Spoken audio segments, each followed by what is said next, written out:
Artificial intelligence या AI, ये नाम अब सिर्फ साइंस फिक्शन फिल्मों में सुनाई नहीं देता।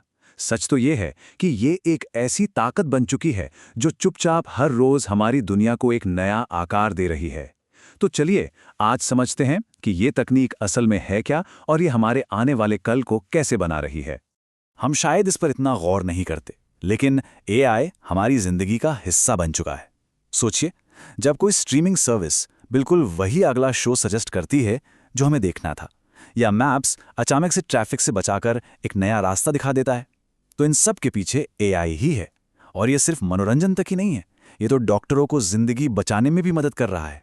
तो सवाल ये उठता है कि एक सपना जो कभी सिर्फ किताबों और फिल्मों में था, वो हमारी रोजमर्रा की हकीकत कैसे बन गया? इस कमाल के सफर को समझने के लिए हमें इसकी शुरुआत में जाना होगा। सोचने वाली मशीनों का आइडिया कोई नया नहीं है। ये सदियों से इंसान को अपनी तरफ खींचता रहा है, पुरानी कहानियों से लेकर दार्शनिकों की बड़ी बड़ी बहसों तक। लेकिन इस सपने को हकीकत में बदलने की असली बुनियाद 20वीं सदी में रखी गई। इस कहानी में एक बहुत बड़ा मोड़ आया 1950 में, जब महान गणितज्ञ एलन ट्यूरिंग ने एक ऐसा सवाल पूछा जिसने सब कुछ बदल दिया। क्या मशीनें सोच सकती हैं? उन्होंने ट्यूरिंग टेस्ट का आइडिया सामने रखा। सोचकर देखिए, अगर कोई मशीन इंसानों की तरह बात करे और कोई ये पहचानी ना पाए कि वो एक मशीन है, तो क्या उसे बुद्धिमान नहीं कहेंगे? बस इसी एक सवाल ने मॉडर्न एआई की नींव डाल दी। यहां से सफर ने रफ्तार पकड़े। 1956 में आर्टिफिशियल इंटेलिजेंस शब्द पहली बार दुनिया के सामने आया। हालांकि शुरुआती जोश के बाद कई साल ऐसे भी गुजरे जब इसमें कोई खास तरक्की नहीं हुई, जिन्हें एआई विंटर्स भी कहा जाता है। लेकिन फिर 21वीं सदी आई और एक क्रांति हुई। 2012 में एलेक्स नेट नाम के एक सिस्टम ने तस्वीरों को पहचानने में महारत हासिल कर ली, और 2016 में अल्फागो ने दुनिया के सबसे मुश्किल खेल गो में वर्ल्ड चैंपियन को हराकर सबको हैरान कर दिया। बस यहीं से एआई सिर्फ एक थ्योरी नहीं, बल्कि एक हकीकत बन गया। तो आज का एआई आखिर काम कैसे करता है? इसका राज पता है क्या है? वो मशीनों को सिर्फ इंस्ट्रक्शन देने में नहीं, बल्कि उन्हें खुद सीखना सिखाने में है। इसे ही मशीन लर्निंग कहते हैं, और यही आज की एआई क्रांति का असली इंजन है। देखिए, आज हम जिस एआई को जानते और इस्तेमाल करते हैं वो है narrow AI.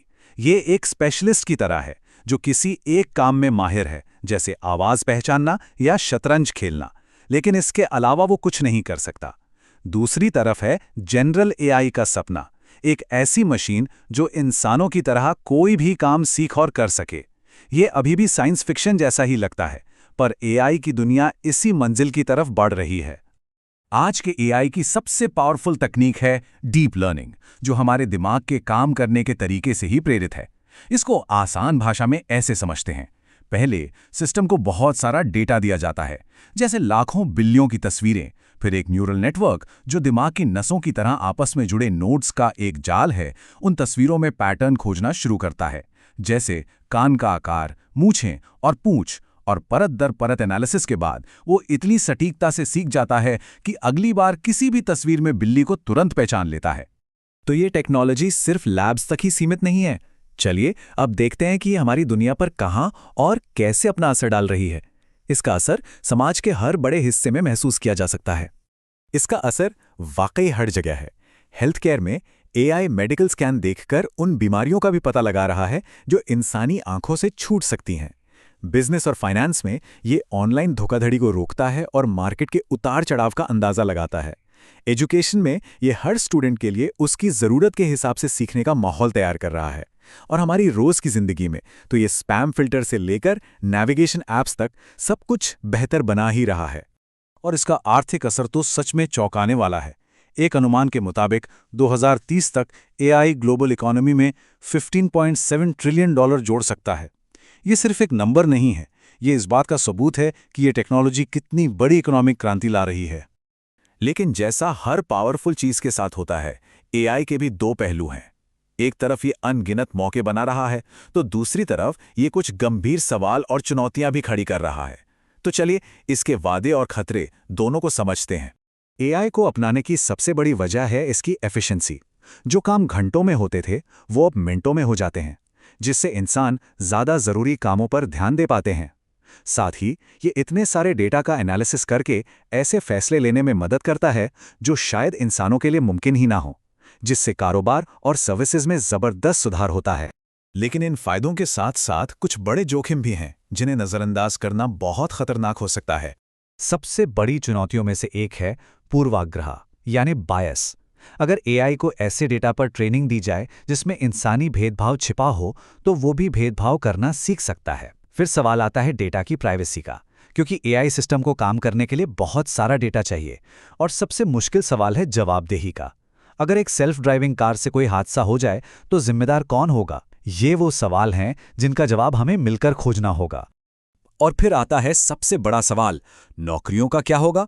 World economic forum का अनुमान है कि 2025 तक एआई 85 मिलियन नौकरियों की जगह ले सकता है, लेकिन ये 97 मिलियन नई नौकरियां पैदा भी करेगा। ये साफ दिखाता है कि ये नौकरियों के खात्मे की नहीं, बल्कि काम के तरीके में एक बहुत बड़े बदलाव की कहानी है। तो भविष्य कैसा होगा? एआई का अगला अध्याय इंसानों और मशीनों के बीच एक नए रिश्ते की कहानी लिख रहा है। ये मुकाबला नहीं, बल्कि सहयोग का दौर होगा। जैसा कि माइक्रोसॉफ्ट के सीईओ सत्या नडेला का मानना है, असली मकसद इंसानों की जगह लेना नहीं, बल्कि उनकी क्षमताओं को बढ़ाना है। एक ऐसा भविष्य बनाना जहां इंसान की क्रिएटिविटी और एआई की एनालिसिस पावर मिलकर उन समस्याओं को हल करें जो पहले नामुमकिन लगती थीं। आखिर में हम इसी सवाल पर आकर रुकते हैं। आर्टिफिशियल इंटेलिजेंस अब सिर्फ एक टेक्नोलॉजी नहीं है, ये वो इंजन है जो हमारी दुनिया और खुद हमें एक नया आकार दे रहा है। अब चुनौती ये है कि हम इस बदलाव को समझदारी, नैतिकता और इंसानियत के साथ कैसे दिशा देते हैं।